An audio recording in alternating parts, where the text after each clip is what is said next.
አዳምና ጥበቡ። በመጀመሪያ አዳም ሳተ፣ ከገነትም ተጎተተ። አዳም ከገነት ሲባረር እነሆ እርቃኑን ነበር።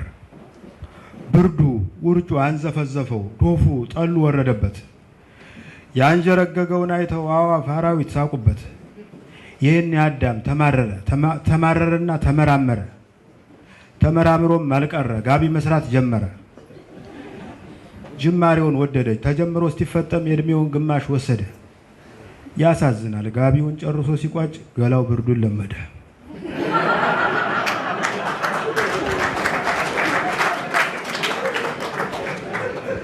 ጥጡና ፈታይዋ።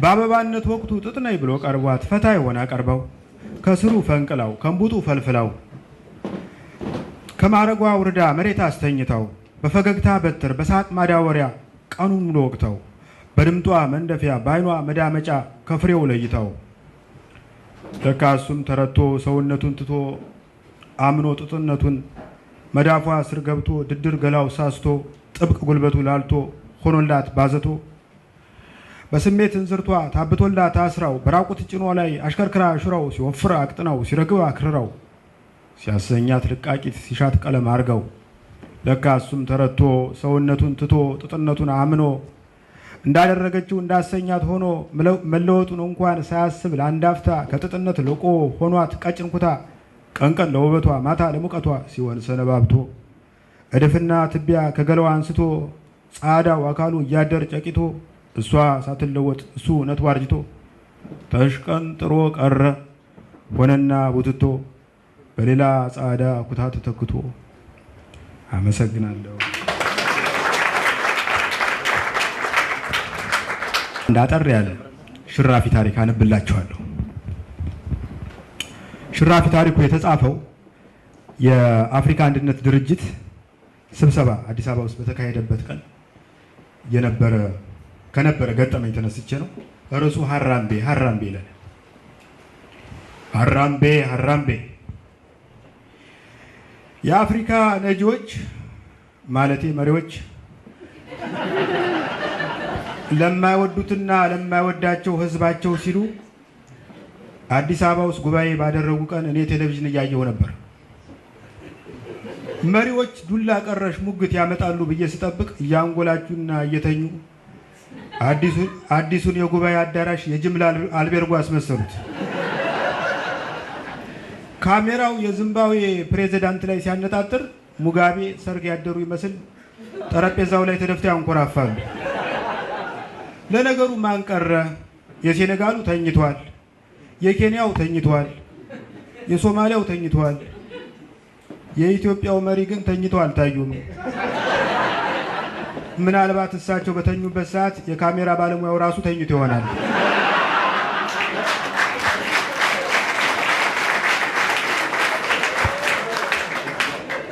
ነገሩ እንዲህ የሚቀጥል ከሆነ በመሪዎች ጠረጴዛ ላይ አምቧና ብርጭቆ ብቻ ሳይሆን የታጠፈ ብርድ ልብስም ቢቀመጥላቸው ጥሩ ነው። እኔ ራሴ ከመተኛቴ በፊት ከቤት ወጣሁ። የኮንዶሚኒየማችን ሁለት ዘቦች በሞባይላቸው ውስጥ ካርድ ለመዶል እየሞከሩ እያቃታቸው ገባልህ ይባባላሉ። ድሮ አንድ ፍሬ ልጅ እያለሁ ያየሁት ትዕይንት መጣብኝ። ጠዋት ወደ ትምህርት ቤት ለመሄድ ከቤት ስወጣ ደጅ ላይ አያቴና አብሮ ዘማች ጓደኛው በመርፌ ቀዳዳ ክር ለማሾለክ እየሞከሩ ገባልህ ሲባባሉ አይቻቸው አልፋለሁ። ታዲያ ማታ ወደ ቤቴ ስመለስ በረንዳ ላይ የተቀመጠው አያቴ አቸቸቸቸ ለትንሽ ሳትኩት ሲል አልፌው ወደ ቤት እገባለሁ። የዘመኑን ቴሌ ከአያቴ መርፌ በላይ ምን ሊገልጸው ይችላል? ከኮንዶሚኒየማችን ወረድ ብዬ ቀምቃሚዎች ከሞቅታ በኋላ ጣቢያ ጠጅ ቤት ብለው የሚያነቡትን ጦቢያ ጠጅ ቤት ወደ ጎን ጥዬ እርሾ ክሊኒክ በር ላይ የተገተረውን ማለቂያ አልባ ሰልፍ ጥሼ እሻገራለሁ። እርሾ ክሊኒክ በር ላይ የተገጠገጠውን ሰልፍ የተመለከተ ሰው ጤና እንደራሽን የሚታደል ይመስለዋል። ወደ አረብ ሀገር የሚሄዱ ምልምል ስደተኞች ልብና ኩላሊታቸውን እያስመረመሩ ነው። እዚህም እዚያም የሚታየው ተሻግሮ የሚሄድ ሰው ነው። በሀገር ማን ቀረ? ድሮ እኮ ወደ ውጭ ሀገር መሄድ በጣም ብርቅ ነበር። ብርቅ ከመሆኑ የተነሳ ብላታ ጊዮርጊስ ወልደ ዮሐንስ የተባሉ ጸሐፊ ውጭ ሀገር ሄጄ ነበር የተባለ ዜናም ጉራም የሚመስል መጽሐፍ አሳትመው ነበር። አክሱም ፊት ለፊት ያለውን አስፋልት ለማቋረጥ ሳመነታ የቢሾፍቱ አንበሳ አውቶቡስ በመርፌ ቁልፍ የተያያዘ የሚመስለውን ፉርጎውን እየጎተተ መጥቶ አጠገቤ ቆመ። አውቶቡሱ ውስጥ እንደ ታይታኒክ ሰማጮች ከሚተራመሱ ብዙ ፊቶች መካከል አንድ የማውቀው ፊት በመስኮት ብቅ አለና ባውቄ ምነው ወፈርህ? መጽሐፍ ከማሳተም በፊት አትበላም ነበር እንዴ? ብሎ ጮኸ። እጅግ ተናድጄ የመልስ ምት ልሰጠው ስሰናዳ አውቶቡሱ አካባቢውን በወፍራም ጢስ የጠላ ቂጣ የተጋገረበት ማር ቤት አስመስሎት ወደፊት ተሳበ። ሄይ ፈጠን ብለህ ተሻገር የሚል ድምፅ ከጎኔ ሰማሁ። ዞር ስል ተንቀሳቃሽ የጦር መሳሪያ መደብር የተሸከመ የሚመስል ቡራቡሬ መለዮ ለባሽ ወታደር በክፉ ኃይሉ ይገላምጠኛል። እኔ ለወትሮ አስፋልት ሳቋርጥ ጅንን ብዬ ሁለት እጆችን በኪሴ ሸጉጬ ለነፍሴ እንደማልሳሳ ላላፊ አግዳሚ እያሳየሁ ነው። አሁን ታዲያ የወትሮውን ለመድገም ስሞክር ሮጣ አትሻገርም ወይ አለ ወታደሩ። መጣውልህ በሚል አይነት መሬቱን በከባድ መጫሚያው እየደቃ ይሄኔ መሮጡም እንዳይቀር መጀነኑም እንዳይቀር እጀን በኪሴ ከትቼ ሮጥኩ። በጣም ከመደናገሬ የተነሳ የቆመ ሚኒባስ ጋቢና ውስጥ ገብቼ ተደበቅኩ። ሚኒባሱ ጉልበት ለጉልበት ትከሻ ለትከሻ በተቆላለፉ ተሳፋሪዎች ክፉኛ ተሞልቶ የጥንት የባሪያ ንግድ መርከብ መስሏል። ተጠጋጉ ተጠጋጉ ይላል ወያለው። ተጠጋግተናል አለ በሰው ኩሬ ውስጥ የሰመጠ አንድ ተሳፋሪ። ተጠጋጋችሁ? አዎ። ጥሩ፣ አሁን ደግሞ ተቃቀፉ። ሚኒባሱ የቆመበት ቦታ በጣም ይጠነባል። ሾፌር፣ የህዝብ ሽንት ቤት በር ላይ መሰለኝ አቆምከን፣ ትንሽ ፈቀቅ ልትል ትችላለህ አለች አንድ ሴትዮ። የሴትዮዋ ድምፅ ስላልወፈረ እደግመዋለሁ።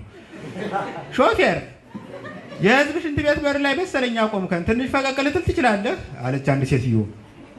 ትሁቱ ሾፌር ትንሽ ወደፊት ፈቀቅ አለ፣ ግን ሽታው አልጠፋም። ጀለሴ፣ ሽንት ቤቱን ከኋላ ጫንከው እንዴ የሚል ድምፅ ተከተለ። አዲስ አበባ ከምድር ወገብ ከፍ ብላ በምድር ብብት ላይ የተመሰረተች ከተማ ናት። በሚኒባሱ የጋቢና መስታወት በኩል ወደ ውጭ ማየት ጀመሩ። ቡራቡሬ ለባሽ ፌዴራል ፖሊሶች እንደ አዲስ ትክል ሐውልት እዚህም እዚያም ተገትረው ይታያሉ። እውነት ለመናገር ፖሊሶቹ ኢትዮጵያዊ ሆኖ የተወለደን ሁሉ በሚያኮራ መንገድ ዙሪያ ገባውን በተጠንቀቅ ይጠብቃሉ። ያም ሆኖ የመረብ ሱሪ የለበሱ የአዲስ አበባ ቆንጆዎች ባጠገባቸው ሲያልፉ ከዳበሳ በማይተናነስ ትኩረት ይሾፋሉ።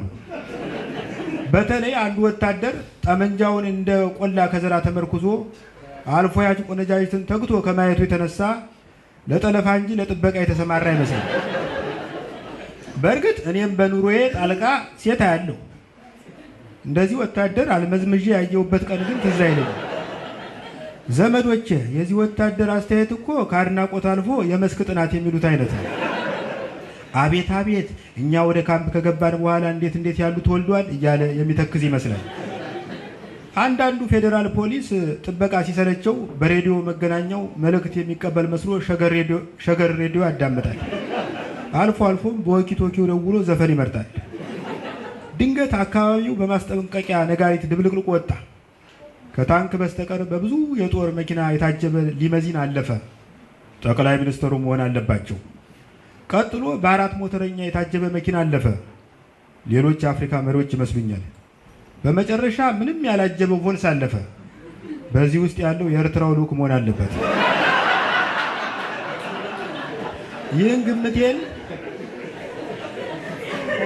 ይህን ግምቴን አጠገቤ ላለው ሾፌር ሳጫውተው ሆሆ ወንድሜ ልኑርበት በሚል አስተያየት ገላመጠኝ። አይቡካት በየቦታው የሚወካው ሰው መብዛቱ ምን ነካን? ኧረ ምን ነካን? በቀደም ዕለት ማታ አዝማሪ ቤት ገባሁና ተቀበል አልኩት አንዱን ባለማሲንቆ።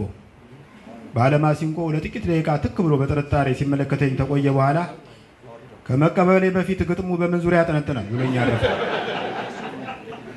አዝማሪ በደጃችሁ ቤት ዘመን መቅረቱ ያስቆጫል። ያኔ አዝማሪ የህዝቡን ቁጭት አውጥቶ ያንጎራጉራል። ህዝቡ በአዝማሪው ግንባር ላይ አሞሌ ጨው በመከስከስ ደስታውን ይገልጣል። በጊዜው አንድ አሞሌ ጨው በ2 የአሜሪካ ዶላር ይመነዘር ነበር። በጊዜያዊ እገታ ስር የነበረው ሚኒባሳችን መንገዱ እንዲቀጥል ተፈቀደለት። አንድ የኢትዮጵያ ባንዲራ ጥለት ያለበትን የአንገት ልብስ የጠመጠመ ጸጉራም ፈረንጅ ገብቶ አጠገቤ ተቀመጠ። ብዙ ሱቆችን አለፍን። ማንደፍሮ የቤትና የቢሮ ዕቃዎች መሸጫ፣ የሚያከሳ ሻይ ቅጠልም እንሸጣለን የሚል መፈክር ያለበትን ሱቅ አለፍን። ኤርታሌ ቡቲክ ኮንዶምም እንሸጣለን የሚል ማስታወቂያ ያለበትን የሰፈራችን ልብስ መደብር አስታወሰኝ። አንድ ቀን ጓደኛዬ ሙዝ ኤርታሌ ቡቲክ ገብቶ ኮንዶም ፈልጌ ነበር አለ። ባለ ቡቲኩ በግማሽ ሀሳብ ውስጥ ሆኖ አንድ ፓኬት ኮንዶም ለሙዝ ከያቀበለው ከፈለክ መጋረጃ ውስጥ ገብተህ ልትረካው ትችላለህ አለ። ሜክሲኮ አደባባይ ስንደርስ አንድ ጠብደል ልብድ እርቃኑን ሶምሶማ እየሮጠ በጋቢናው በኩል ብቅ አለ።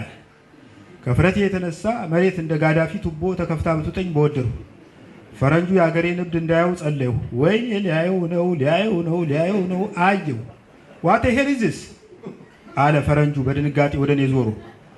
አማኑኤል ሆስፒታል የጠበበው እብድ ነው ብዬ የአገሬን ገጽታ የሚያበላሽ ምላሽ መስጠት አልፈለኩም። ስለዚህ እንግሊዘኛዬን እንደምንም ጠጋገንሁና ዌል ዩ ኖ ዲስ ጀንትልማን ኢዝ ፍሮም ኒውሊ ዲስከቨርድ ትራይብ አልሁት። አስከትዬም አንላይክ ሞስት አፍሪካን ካንትሪስ ዊ ዶንት ፎርስ ፒፕል ቱ ፑት ኦን ክሎዝስ ብዬ ተነተርኩለት። ሰውየው በቅርቡ የተገኘ ጎሳ አባል ነው። ከብዙዎቹ የአፍሪካ ሀገሮች በተቃራኒ ሰዎችን ልብስ እንዲለብሱ አናስገድዳቸውም ማለቴ ነው። ፈረንጁ ትንታኔ ስላረካው ኢትዮጵያ የአፍሪካ መቀመጫ መሆኗን ጉዳይ አጸደቀ። አመሻሽ ላይ ወደ ቤቴ ተመለሱ። የኮንዶሚኒየማችን ዘበኛ በሞባይላቸው ላይ ካርድ ለማስገባት እየሞከሩ አቸቸቸ አሁን ለትንሽ ሲሉ አልፊያቸው ገባው። ምሽቱም ቀጠለ። አመሰግናለሁ። በዝናብና በዝንብ መካከል ያለው ልዩነት አለ ነገር አልተፈጠረም።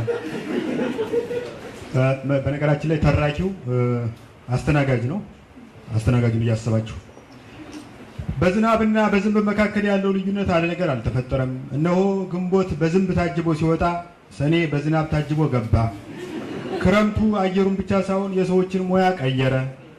ማስቲካ ያዞሩ የነበሩ ደቂቅ ሕፃናት ማስቲካውን ትተው በአንድ አዳር መኪና ጣቢ ሆኑ።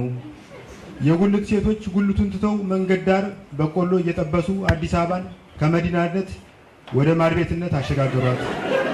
ክረምቱ አየሩንና ሙያውን ብቻ ሳይሆን ቁሳቁሱን ቀየረው። አስፋልቱ ሰው ሰራሽ ወንዝ፣ የአንበሳ አውቶቡሱን የኖህ መርከብ አደረገው። ክረምቱ በር ሆነ፣ መግባትና መውጣቱም ቀጠለ። አገር ውስጥ የነበሩ ሽሮና ትዝታቸውን ይዘው ወጡ። ከሀገር ውጭ የነበሩ አይፖድና የአሳማ ጉንፋን ይዘው ገቡ። እኔም ማስተናገዴን ቀጥያለሁ። አቤት ስንት አይነት ተስተናጋጅ አለ! የተቀባችው ፓውደር እጅግ ከመብዛቱ የተነሳ ፓውደር ላይ በግንባሯ የወደቀች የምትመስል ሴትዮ እንደ 6ኛ ጣት ከመዳፏ የማይለየውን ሲጃሯን ስባ በጭሱ ተግሞጥሙጣ ጠራች። አጠገቧ ደርሼ ስቆም ፈገግ በል እንጂ የምን መኮሳተር ነው? ከፍትፍቱ ፊቱ እንዲሉ አበው ፈገግ በልና ትኩስ ቡና አምጣልኝ፣ የቡና ስባቱ መፋጀቱ እንዲሉ አበው ደግሞ አደራህን ስኒው ንጹህ ይሁን፣ ሲያዩት ያላማረ ሲበሉት ያቅራል እንዲሉ አበው በማለት የትእዛዝና የተረት ሩምታ ወረደችብኝ። ሴትዮ ሱስሽ የቡና ነው ወይስ ያበው?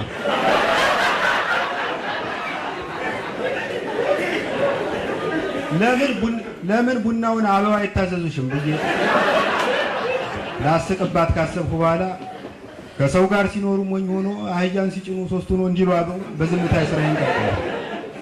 በነገራችን ላይ አባባሉን ሁሉ አበው ብቻ ለምን ይሉታል? ሌላም እኮ ሊለው ይችላል። ለምሳሌ 2 ያባረረ 1 አይዝም እንዲሉ ፌዴራል ፖሊሶች፣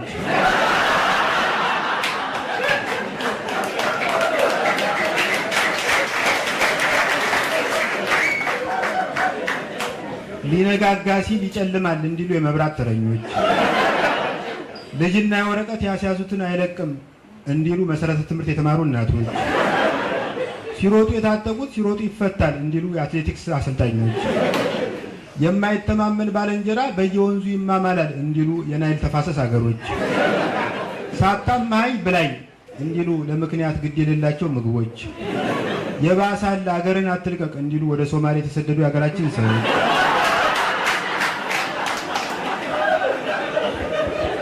ህልም ተፈርቶ ሳይተኛ አይታደርም እንዲሉ የአልቤርጎ አከራዮች። ለማንኛውም ወደ ካፌው ልመለስ። ከአስተናጋጆች ጋር ሰርጋ የገባችው የ5 ዓመቷ ቆሎ ሻጭ እንቅቧን ትከሻዋ ላይ አድርጋ በኋላ የበኩል ውልብ ስትል ይህ ቆሎ ኤክስፓየር ዴት የለውም እንዴ? ከ5 ዓመት በፊት እናትሽ ይዛው ትዞር ነበር የሚል ጨካኝ ድምፅ ሰማውና ዞሩ። የቀድሞው የጥራት ደረጃ ተቆጣጣሪ ከአስተናጋጆች መሃል ተቀምጦ ተመለከቱት። መክሊት አጠገቡ ደርሳ ምን ላምጣልህ ብላ ስትጠይቀው ለአዋጅ በሚበቃ ድምፅ በርዶኛል፣ ነጣ ያለ ጋቢ ልታመጭልኝ ትችያለሽ አለና ግራ ቀኙን ቃኘ። ከስልጣን ከወረደ ወዲህ ማንም ስቆለት አያውቅም። የዛሬውን ያድርገውና ያኔ በባለስልጣንነቱ ዘመን የሚደረግለት አቀባበል መሰል የለውም ነበር። መክሊት አዲስ ተሰናጋጅ ሲገባ ጠረጴዛውን ትወለውለታለች። ባለስልጣኑ ሲመጣ ግን ጠረጴዛውን ትለውጥለታለች።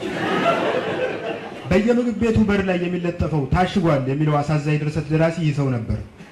ያኔ በየማለዳው ወደ አንዱ ዳቦ ቤት ብቅ ይልና በቅርብ ያገኘው ሙልሙል እንደ ብይ እያጦዘ የዳቦ አለመጠን አንሷል፣ ህዝቡን ለማስራብ ነው። የዳቦ አለመጠን ተልቋል፣ የሰፊውን ህዝብ ሆድ ለመንፋት ነው፣ መልስልኛ ይልና ባለቤቱ ላይ ይደነፋል። ከዚያም ቀዝቀዝ ባለ ድምፅ ለማንኛውም በዚህ መደዳ ያሉ ዳቦዎች መጠናቸው አጠራጣሪ ስለሆነ በኤግዚቢት መልክ እኛ ቤት ይቆያሉ ይልና በቅርጫት ሞልቶ መኪናው ላይ ያስጭናቸዋል። በማግስቱ ቅርጫቱ ብቻውን ይመለሳል። ይህ ሰውዬ የተባረረበት ምክንያት እንደሚከተለው ነው። በስልጣን ላይ ያለ 2 ጎረምሳ ልጆቹን በስሩ ይሾማቸዋል። የመስሪያ ቤቱ ገምጋሚ ኮሚቴ ለምን እንደዚያ እንዳደረገ ሲጠይቀው አንደኛው ልጄ በየምግብ ቤቱ እየዞረ የምግቡን ጣዕምና ጤንነት የሚያረጋግጥ ቀማሽ ነው፣ ሁለተኛው ደግሞ ቀማሹ የተመረዘ ምግብ በልቶ ሲወድቅ አዝሎ ሆስፒታል የሚያደርስ ነው ብሎ መለሰ። በሁለተኛው መስመር በሚገኘው ወንበር ላይ አንድ መነጽራም ወጣት ጸጉሩ እንደ ነጠላ እየቋጨ ከፊት ለፊቱ ከተቀመጠው ጀርመናዊ ጋር ያወራል። ወጣቱ የተለያዩ አዲስ ሳይንሳዊ የፈጠራ ግኝቶችን ለዓለም ለማበርከት እንዳቀደና እቅዱን ለማሳካት የገንዘብ ድጋፍ እንደሚያስፈልገው ለጀርመኑ እየገለጸለት ነበር። በአጠገቡ ትሪ ይዤ ሳልፍ አያም ብሪሊያንት በት ፑር ኢንቨንተር ሲል ሰማሁት። ስመለስ በሚኖርበት ደሳሳ ጎጆ ውስጥ ያሉትን እቃዎች ሲዘረዝር አገኘሁት። አሃብጎት ኦንሊ ላቦራቶሪ ስሞል ቤድ እንደ ቼር እያለ ሲናዘዝ what about a table አለው ጀርመኑ። well I have a periodic table sir። ሮዝ በተባለ መጽሔት ፓተንት በሚል አምድ ስር የዚህን መነጽራም ወጣት ታሪክ ታትሞ እንዳነበቡት ትዝ አለኝ። ይህ ወጣት መንፈሳዊ መዝሙር ብቻ የሚያጫውት ቴፕ ሬከርደር ከመፈልሰፉም በላይ በጄኔሬተሮች ላይ የሚገጠም ድምፅ ማዳፈኛ ወይም ሳይለንሰር ለመፈልሰፍ ተሰናድቷል። አገራችን በሳይንስና ቴክኖሎጂ ገና ወጣኔ ናት። ይህን ለማስረዳት አንድ ምሳሌ ልጥቀስ። ከጥቂት ቀናት በፊት ሬዲዮ ሳዳምጥ በእንግድነት የቀረበ የላውንደሪ ባለቤት በመብራት ኃይል እጥረት ምክንያት በቅርቡ በፀሐይ ቴክኖሎጂ በመታገዝ ስራችን እንቀጥላለን ሲል ተናገረ። ጋዜጠኛው በፀሐይ ቴክኖሎጂ በመታገዝ የምትሰሩት እንዴት ነው ብሎ ቢጠይቀው ያው ልብሱን አጥበን ፀሐይ ላይ እናሰጣለን ማለት ነው ብሎ መለሰ። ሳይንስና ቴክኖሎጂ እንደ ቀንዳም ፈረስ ተረት በሆነበት ሀገር ይህ መነጽራም ወጣት ሊታገዝ ይገባው ነበር። ግን ከወሬ በስተቀር ማንም ሊተባበሩ አልፈቀደም። ለምሳሌ አባተ የነገረኝ፣ አባተ ሌላ አስተናጋጅ ነው። ለምሳሌ አባተ የነገረኝ ወሬ እንዲህ ይላል። መነጽራም ወጣት ሀገር ቤት እያለ በመጸዳጃ ሳህኖች ላይ የሚገጠም ፈልስፎ ነበር። ኮምፒውተሩ በሚሞከርበት ቀን የውጭና የሀገር ውስጥ የሳይንስና የቴክኖሎጂ ባለሙያዎች በተገኙበት ወጣቱ መጸዳጃ ሳህኑ ላይ ተቀምጦ ከተጸዳዳ በኋላ ዴሊት የሚለውን ክሊክ ሲያደርግ መጸዳጃ ሳህኑ ላይ የነበረው ፍግ ልም ብሎ ጠፋ። ወዲያው ፐርፊውም የሚል ላይ ክሊክ ሲያደርግ መጸዳጃ ክፍሉ በከርቤና በሉባንጃ መዓዛ ተሞላ። በቦታው የነበሩ ታዛቢዎች ክንብንባቸውን አውልቀው ክፍሉን በጭብጨባ አናጉት። በጭብጨባው የተደናገረው ወጣት ሳይንቲስት በስህተት አንዱ የሚለውን ክሊክ ሲያደርግ ያለፈው ትውልድ የተጸዳዳው ሳይቀር ወጥቶ አካባቢውን አጥለቀለቀ።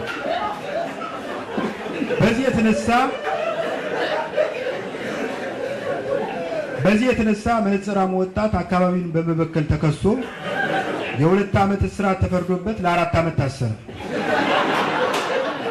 2 ዓመት ተፈርዶበት እንዴት 4 ዓመት ይታሰራል ብዬ ጠይቄው ነበር። ታሪኩ የነገረኝን አባተ የሰጠኝ መልስ የሚከተለው። መነጽራሙ ወጣት ይኖርባት በነበረችው ክልል ውስጥ የትትህ ብሔርና የግግህ ብሔር ተዳብለው ይኖራሉ። የፌዴራሊዝም ስርዓት በሰጣቸው መብት መሰረት የራሳቸውን ፍርድ ቤትና ወህኒ ቤት አቋቁሞ ነበር። የትት ብሔር ፍርድ ቤት መነጽራሙን ወጣት 2 ዓመት ሲፈርድበት የግግ ብሔር ፍርድ ቤት ከተጎራባቹ ብሔር ጋር ያለውን እኩልነት ለማስመስከር ወጣቱን አስመጥቶ ሌላ 2 ዓመት ፈረደ።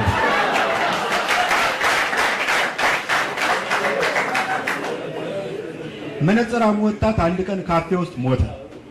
በሞቱ ዋዜማ ሞቱን የሚተነብይ ህልም አይቼ ስለነበር ከስራ ቀረሁ። ህልሙ እንዲህ ነው።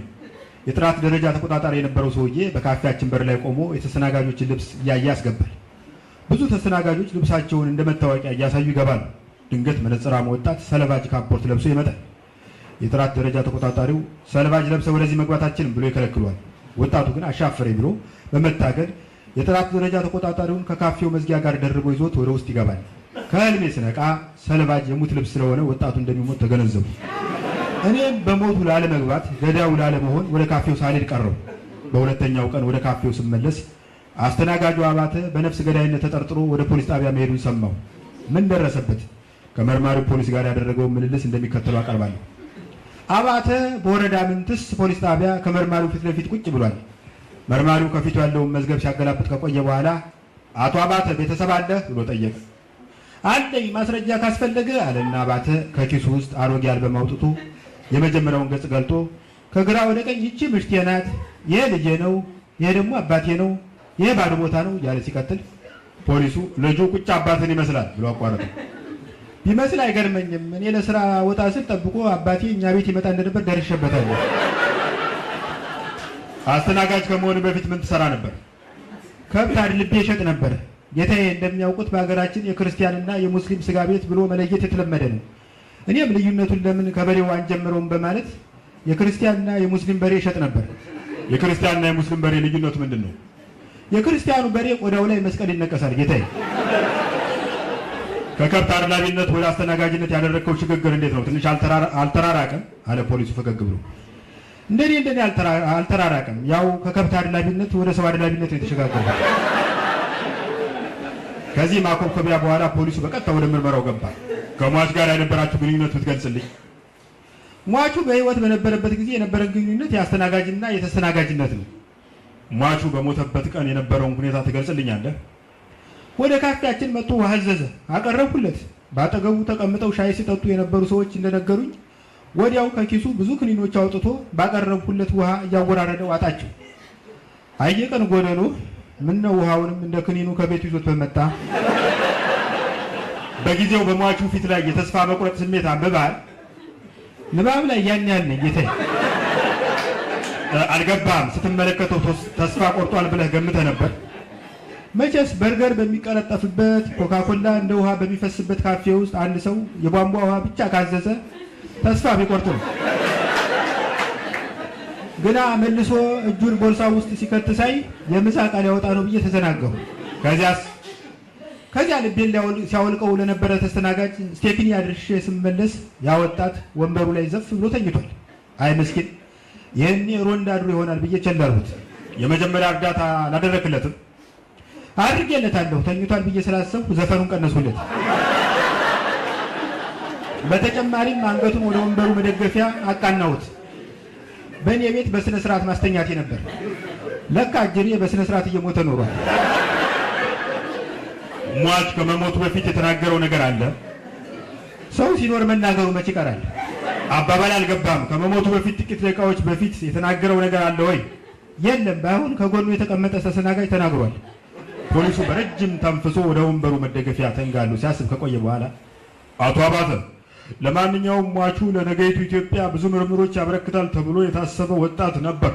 ምን ያደርጋል፣ ብዙ የእንቅልፍ ክኒኖችን በመውሰድ ራሱን አጥፍቷል ብሎ በረጅሙ ተነፈሰ። አባተ አንገቱን ደፍቶ ትንሽ ካሰበ በኋላ ከእናንተ ባላውቅም ብሎ ጀመረ።